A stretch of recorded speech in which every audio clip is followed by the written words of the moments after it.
ఈరోజు జూన్ 3, 2025 మంగళవారం రోనికార్తిలో మామిడికాయ పచ్చడి పెట్టుకుంటే చాలా కాలం నిల్వ ఉంటుంది, చాలా మంచిగా ఉంటుంది.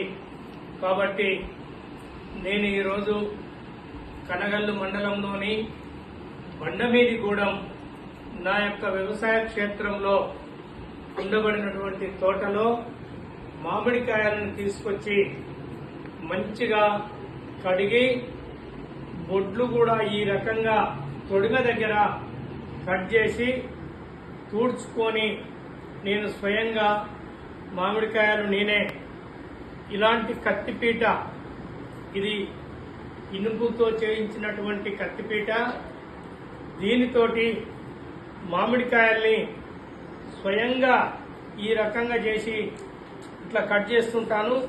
కట్ చేసి దీంట్లో 4 ముక్కలు చేస్తా. ఈ రకంగా 4 ముక్కలు చేసి దాని తర్వాత ఇది ఒక్కొక్క దాంట్లో మనకు ఏ రకమైనటువంటి సైజు అవసరమో ఆ రకమైనటువంటి సైజుని ముక్క ఏ మాత్రం ఖరాబు కాకుండా చాలా నిదానంగా ఈ కత్తితోటి నేను కోసి ఈ రకమైనటువంటి సైజు ముక్కలతోటి మంచిగా మామిడికాయ పచ్చడి పెడతాము.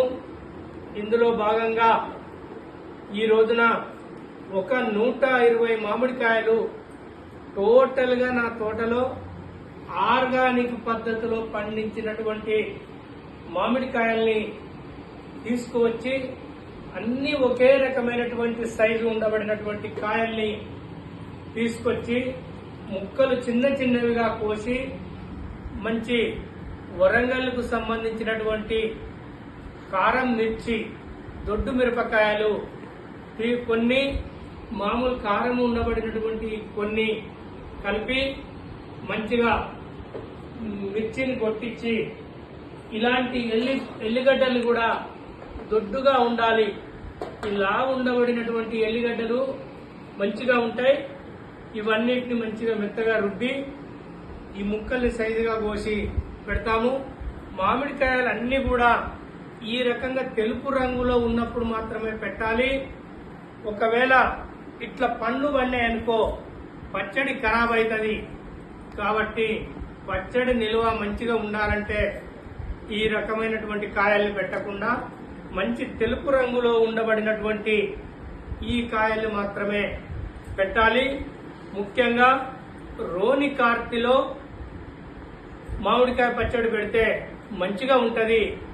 జూన్లో గనక మురకశిర కార్తిలో గనక మామిడికాయ పచ్చడి పెడితే మామిడికాయల్లో పురుగుబడి పచ్చడి ఖరాబ్ అయిపోద్ది.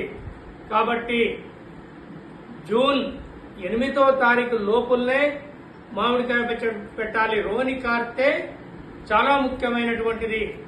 మీకు రోనికార్తె అంటే కూడా తెలియనటువంటి వాళ్ళు చాలా మంది ప్రజలు ఉన్నారు. తింటున్నామంటే తింటున్నామనే పద్ధతిలో తింటున్నారు. కానీ ఆ పద్ధతిలో కాకుండా ఆరోగ్యవంతమైనటువంటి ఆహారాన్ని తీసుకోండి. మంచి పద్ధతుల్లో మీరు ఆర్గానిక్ పద్ధతిలో పండినటువంటి మీరు తినాలి. కానీ ఆర్గానిక్ పద్ధతిలో పండించినటువంటి అంతటా దొరకవు. కాబట్టి మీరు ఒకటే ఆలోచన చేసుకోండి. మీ ఇంటి గుమ్మంలో గాని, మీ ఇంటి దగ్గరలో గాని, మీ పరిసర ప్రాంతాల్లో మీరే ఒక మొక్కని, మామిడి మొక్కను పెట్టుకోండి. మీరే ఒక ఉసిరి మొక్కను పెట్టుకోండి. మీరు తినడం కొరకు మీరు ఒక మొక్కను సాగుకొని ఆ మొక్కకు సంబంధించిన కాయలు మాత్రమే 10 కాయలు వచ్చినా చాలు. ఆ 10 కాయలే మీరు పెట్టుకొని తినాలని కూడా మీకు తెలియజేస్తూ, నేను ఆర్గానిక్ పద్ధతుల్లో నా మామిడిని తినాలనుకునే మామిడి చెట్లకు 200 కాయలు కాస్తాయి, 100 కాస్తాయి, 50 కాస్తాయి. అయినా కూడా నేను అమ్మకాల గురించి ఆలోచన చేయకుండా, డబ్బుల కోసం ఆలోచన చేయకుండా ఫస్ట్ నేను ఆరోగ్యకరంగా ఉండాలి, నా పచ్చడి తిన్న వాళ్ళు ఆరోగ్యకరంగా ఉండాలి అనే పద్ధతిలో నేను ఈ రకమైనటువంటి పచ్చడి పెడతాను.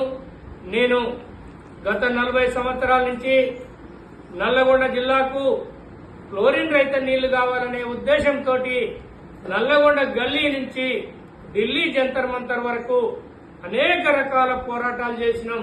ఆ పోరాటాల్లో భాగంగా తిరగని ఊరు లేదు, తట్టని తలుపు లేదు, తొక్కని గడప లేదు.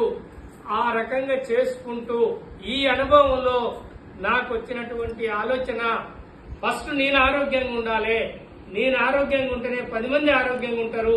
10 మందికి ఈ విషయాలు తెలియజెప్పాలనే దృఢ సంకల్పంతో నేను ఈ రకంగా స్వయంగా నేనే మామిడికాయలు తెంపుకొని వచ్చి నేనే కట్ చేసుకుంటూ నేనే క్లీన్ చేసుకుంటూ నా భార్య పరమేశ్వర్ సహకారంతో మేము ఈ మామిడికాయలను పెట్టి మేము మా శ్రేయోభిలాషులు, మా యోగక్షేమాలు ఆలోచన చేసేటటువంటి వ్యక్తులు, చిన్న విశ్వాసం గుర్తుంచుకునేటటువంటి వ్యక్తులకు కొంతమందికి అన్ని దీనికి సంబంధించినటువంటి సరుకులన్నీ కూడా తెచ్చి జీలకర్ర, మెంతులు, ఆవాలు, మంచి నూనె ఇవన్నీ మేమే తీసుకొచ్చి మా శ్రేయోభిలాషులకు మేము సరఫరా మేము వాళ్ళకే ఇచ్చి వస్తుంటాము. ఎలాంటి ఖర్చు లేకుండా వాళ్ళు తిన్న తర్వాత ఈ పచ్చడి బాగుందని మంచిగా ఆస్వాదించి మాకు కృతజ్ఞతలు చెప్తారు. ఆ కృతజ్ఞత ఒకటి చాలు. కాబట్టి మంచి ఆరోగ్యకరమైనటువంటి జీవితాన్ని ప్రజలందరూ అవలంబించాలని ప్రజలకు సమాచార హక్కు సంరక్షణ సమితి తరఫున విజ్ఞప్తి చేస్తూ, మీరంతా ఈ దేశంలో పుట్టిన ప్రతి బిడ్డకు విద్యా వైద్యం ఉచితం కావాలని చెప్పి కూడా మీరు సహకరించాలని విజ్ఞప్తి చేస్తున్నా.